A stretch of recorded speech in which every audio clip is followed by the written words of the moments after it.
Okay, hello guys. No, no. Your mics are open, by the way. That's it. Yeah, Hello. hello. Like this time. Hello. Okay, welcome back everyone.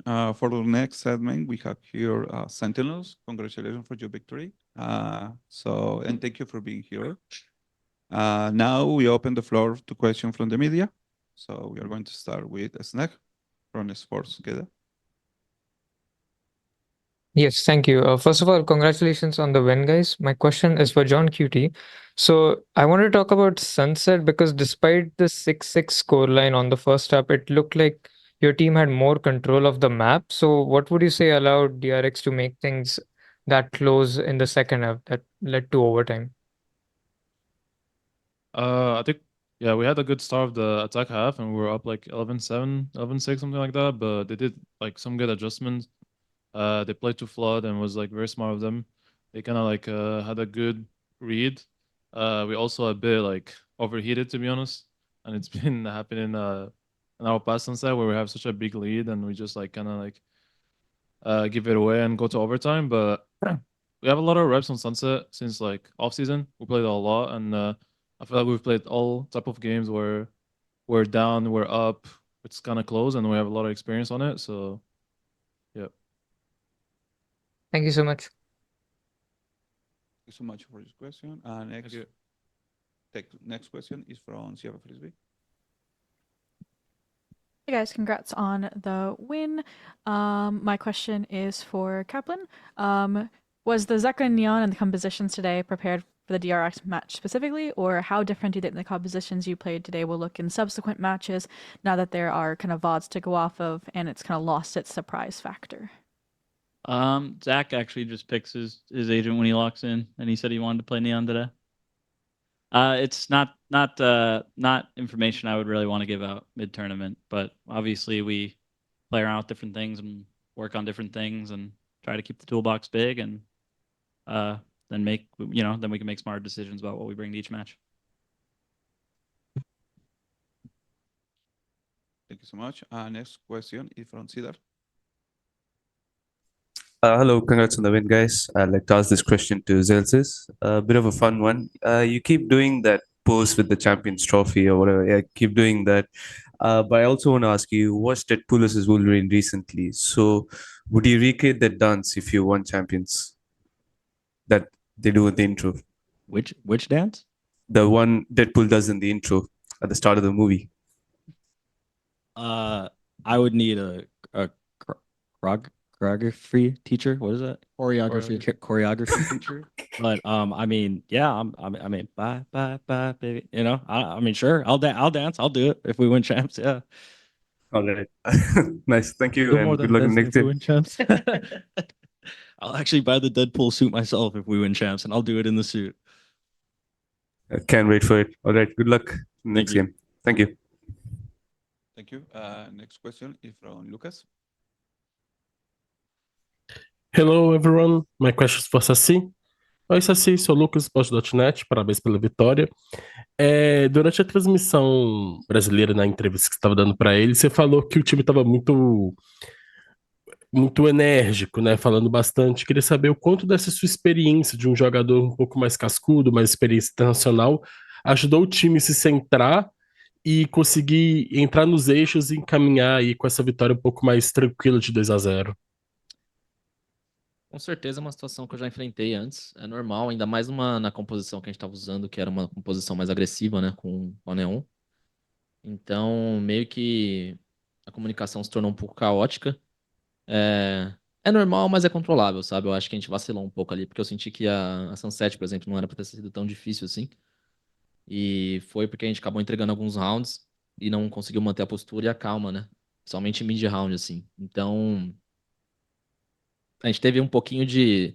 Não vou dizer que é sorte, né? Mas aquele 12-11 foi muito importante pra gente garantir o overtime. E no overtime a gente conseguiu arrumar isso, né? A gente conversou e falou, cara, tem que manter a calma, porque dá pra ganhar esse jogo ainda. E depois daquele 3x5, acho que as coisas começaram a andar e a comunicação começou a ficar melhor também. E a gente conseguiu levar isso pra Raven, que foi um jogo mais tranquilo. Beleza, muito obrigado. Valeu. so much. Next question is from Pedro Romero. Hey guys, congrats on the W. I got a question for Kaplan. Yeah, I remember you said during the press conference after defeating Genji that you wanted DRX. You got DRX, you beat DRX. That said, I want to ask you just sort of what was the approach behind just kind of making the game plan from Genji to DRX, and in addition to that, what was the biggest similarities and slash differences when it came to playing against both of those teams from your point of view? Yeah. Obviously, coming into every game, it's like, okay, there's what do we need to fix? What do we want to change to surprise the team? And what do we want to exploit about the other team? What do we expect them to change? What do we expect them to not change? It's an impossible question to answer perfectly or fully, but we tried our best to kind of look at how they've approached previous opponents in games and have a guess on what they're going to try to do to us and basically stay a step ahead. In terms of the difference between the two teams, I think they're very similar. I think that they both have a pretty structured way of playing. They don't have like a ton of different setups or plays. They seem to prefer running the same stuff more frequently and kind of having protocols and being drilled. I'd say that my impressions from watching both teams a lot are that DRX are a little more strategically diverse, but are a bit more probably drilled within the strategies they come in with, whereas Genji are a little less strategically diverse. They have a little less spice to throw in, but within what they do, the players are very creative and unpredictable. Thanks so much. Next question is from Facundo.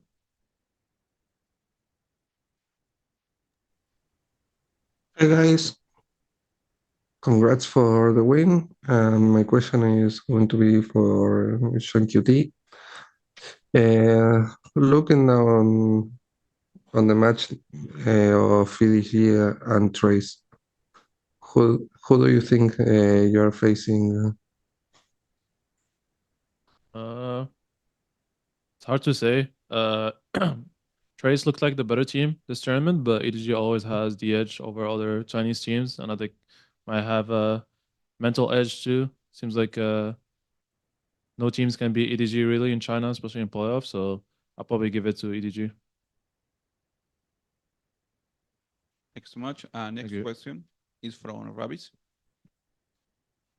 Sweet. Thanks, guys. Again, another huge dub once more. Look really good today. Zach, don't laugh, bro. Come on. So my question is to TenZ, actually. Tyson, when we spoke, I think it was a couple of months ago, right after Madrid, what you said was, you agreed on giving Jordan a very nice watch because you were like, if you win, this is yours thoroughly. When I asked you back then, what you said was, if you win champs, you would get him an AP. Maybe an AP. Did I say that? You did, yes. Wait, really? Yes. I have the clip. I didn't shake hands with him yet. You didn't shake hands with a Rolex either. I did at the airport. I don't believe you. Okay. Wait, I have many witnesses right here. Many for what? Shaking hands. Does anyone remember me shaking hands with Tyson? You guys did shake hands for that one, yeah. I could have split the AP with you, man. Could have told me that before this press conference. I didn't even know he said that. My bad, Jordan. As I told you, bro. But now, let's say you do win. Now, I consider the discussion just now. Do you still want to follow through on it, or do you think, nah, it's not anymore? Nah, I give him too much. Can you give me a dog? Oh, a dog? Or like a cat? Like a really expensive cat? Can I get a Maine Coon? I want like a $10,000 cat. Tyson, I want to roll like I want your dog. I'm just gonna give a gift to the rest of the team. Can I get Kuro? I agree with that. Screw this team, dude. Yeah. Bro, you don't You're not even wear included right it. there. No, don't say that. You don't mean it. Don't mean it. I'm homeless. Wait, can you buy me a house? That's true. He's homeless. Yeah, he does not have a place to go back to when he gets Stellar. Sorry. Sorry, Tyson. I didn't mean to do that. No, but all right. Makes sense. And Zach, just for you, could you hit the Kevin Gates for me real quick, bro? My goat. Thanks, man. I just got chills. Thank you so much, Roy. Next question is from Raquel. Hey guys, congratulations on the victory. My question goes to Sacy. Oi, Sacy, aqui é a Raquel do V-Space. Primeiramente, parabéns aí pela vitória. Já tem um tempinho que eu acho que eu não apareço, que a gente acaba não fazendo nenhuma entrevista. Mas eu queria te perguntar um pouco, acho que durante o VCT Américas, eu acho que depois ali do Masters, eu perguntei para você em relação à sua questão individual, que você achava que você não estava no seu melhor momento. E agora no Champions, tanto na fase de grupos, né, a gente viu ali que você está entre as melhores estatísticas, e hoje vocês acabaram venceram também a Genji. Queria que você falasse como é que você está sentindo o seu desempenho individual agora durante o Champions, em comparação ao que você tinha falado para mim lá na outra entrevista que eu fiz com você. Raquel, vou ser sincero com você, eu não ligo, não. Eu acho que obviamente, né? Eu sempre quero performar bem e tal, não me entenda errado, mas, pô, eu tenho preocupações muito maiores dentro da equipe, sabe? Eu acho que a minha performance individual que tá acontecendo, estatística e tal, cara, pô, no fim de tudo é só números, tá ligado? O que importa é a vitória, então não vai mudar muito. Acho que eu tô velho demais já pra, pra ligar pra essas coisas, sabe? Uhum. Então, eu acho que a minha performance é mais reflexo da nossa performance como time, sabe? Quando eu preciso, eu tô lá, às vezes eu não tô, às vezes eu tô, então tem um pouco de inconstância ainda, isso eu reconheço. E enfim, no fim de tudo, o que importa é a vitória, cara. Eu tô feliz, né, obviamente, pela minha performance, pela estatística até agora. Mas eu tô mais feliz ainda porque a gente tá ganhando e a gente acabou de garantir nossa primeira vitória no playoff, sabe? Então acho que eu tô Uhum. mais nessa mentalidade, assim. Ainda mais como referência dentro da equipe também. Eu queria seguir assim, né, fazer mais uma pergunta, em relação à sua experiência, né? Você é um jogador aí que é muito experiente, mas eu tenho uma dúvida, né? Que você, quando você estava na Loud, acho que o Sadak fazia IGL e você fazia Second Color, né? Então eu queria saber se dentro da Sentinels também tem essa coisa entre IGL do johnqt junto com você ali, fazendo algumas calls e etc. Queria saber desse papel, assim, dentro do time mesmo, que eu sempre tive dúvida. Tá. No nosso time, hoje em dia, né? Normalmente o John é o IGL, ele dá a call no começo de round. O Zellsis é mais como um second caller. Mas como iniciador, eu sempre vou falar. Não tem como. O jogador que é iniciador hoje em dia no Valorant, ele é obrigado a falar, ele é obrigado a dar call, porque senão o jogo não anda, né? O iniciador é o que move no mid-round. Então, acredito que não só eu, mas como o Jordan também, ele acaba fazendo muito essa parte. E eu acabo somando também. Então é um pouco meio que entre nós três. E como eu falei antes, Raquel, tipo, o iniciador, pra mim, na minha visão, pela experiência que eu tenho, ele tem que abrir a boca, ele tem que falar, porque ele que vai comandar o duelista, entendeu? Se o duelista não tá pegando kill, às vezes não é culpa do duelista, às vezes é a própria culpa do iniciador, entendeu? Que tem que setar play, tem que setar jogada, ele que comanda mid-round e tudo mais. Então, o iniciador em si, ele é obrigado a dar call, entendeu? Não tem muito erro. É isso, obrigada e boas partidas aí pra vocês. Valeu, Raquel. Bro, you were spitting. I don't know what you said, but thank you. Thanks so much. We have one question from Pedro. I'm going to direct this question towards Zekken. Given a little bit of what was said about you kind of saying, okay, screw it, I'll just play Neon. I just want to know, like, what exactly made you want to just do that decision? You know, what was the vibes right? Were you feeling good? Was there something that happened within your day that kind of made you feel that you wanted to pick Neon? What was going on in your mind? I mean, I was just feeling really Filipino today, so I played the Filipino character.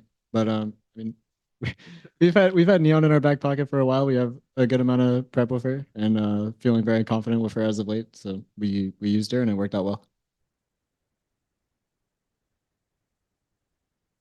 So much. We have another question from Sierra. Yeah, my question is for johnqt.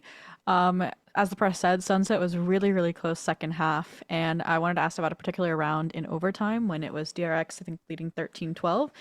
And you were milliseconds away, right, from losing that round, that map, because of the spray through box on A. And I was curious because you guys looked like you were going for a pivot towards B, and then you backtracked and went A with less than 20 seconds left.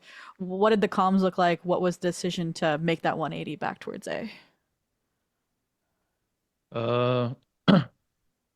if I remember right, it was just like a mid round that I made. I think I got like insert the elbow, and I told the team because we already had the Tyson and B main, just go fake B split. Look what you can get. If you guys can go. If you don't, just come back to me A. And I mean, it worked out. We just had the good rotations, and we knew that we'd have enough time. It got a bit close at the end, obviously, but I think it was still a good call and something that we didn't show in regulation, so they got surprised in overtime. We have one last question in the call. Is from Ravish. Hi guys. Hey guys. Sorry. Hey, I'm back again. Appreciate it. So real quick, last time again we talked, you guys mentioned that you were locked in 16 hours a day playing the game. Is that still the case, bro? Some things never change.